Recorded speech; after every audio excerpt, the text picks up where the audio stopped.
I am angry at this evil act by this evil leader attacking an innocent nation, a democratic nation. He wasn't just threatening Ukraine, that significant enough, but he seemed to be challenging the post-Cold War order. The mainstream media narrative is self-evident. You could be forgiven for thinking that this conflict began last week. But the timeline leading to this conflict is longer. In the short term, Western states weaponized Ukraine on Russian borders, explaining it as a response to Russian military maneuvers on its own territory. NATO has started military technical exploration of Ukraine now. It's not possible for us to swallow. You said that there is no space for us to retreat. There is just only a Russian Federation. Moscow's requests for security guarantees from the US and NATO were numerous. Their concerns seemed reasonable at the very least, halting the military alliance's relentless expansion to Russian borders and the deployment of missile systems and other military infrastructure in the region. The requests fell on deaf ears.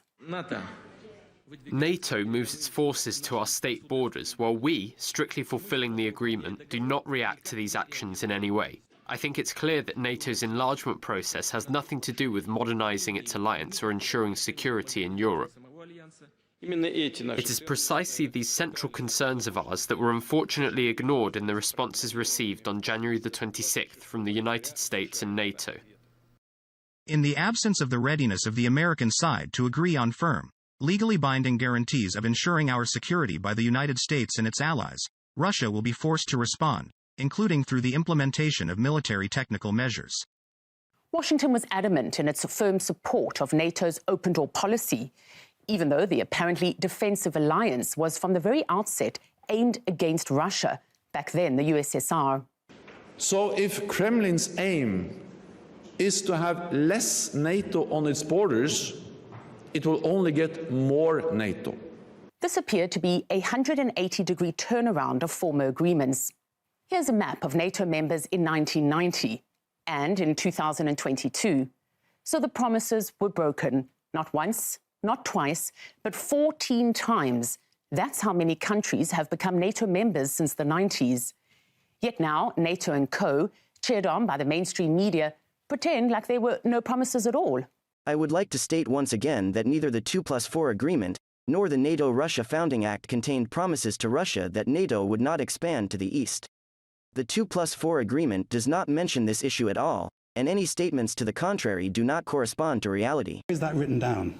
Where is that promise written down? It's actually right here, the minutes of a March 6, 1991 meeting in Bonn between political directors of the foreign ministries of the US, UK, France and Germany. We had made it clear during the 2+4 negotiations that we would not extend NATO beyond the Elbe. We could not therefore offer Poland and others membership in NATO. Is it any surprise then that Moscow has become distrustful? All it wanted was a document with legally binding security guarantees, but it seems that the West was never interested in this. The same way it was never interested in keeping its promises to force Ukraine to implement the Minsk Accords. Kiev pledged decentralizing reforms to provide broad autonomy to the eastern regions that declared independence in 2014. Instead, Kiev launched what it called an anti-terrorist operation in the breakaway republics.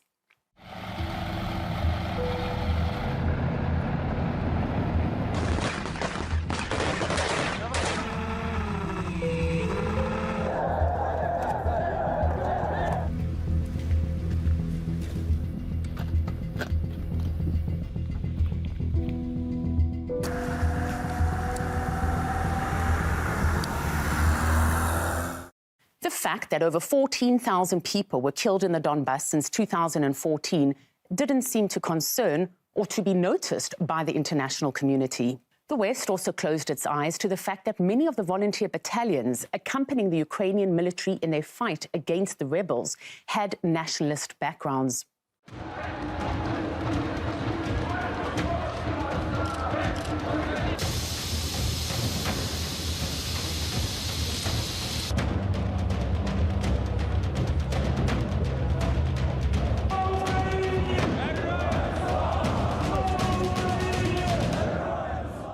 After years of stalemate and suffering, the Donbas republics requested Russia's help in putting an end to what they perceived as Ukrainian military aggression.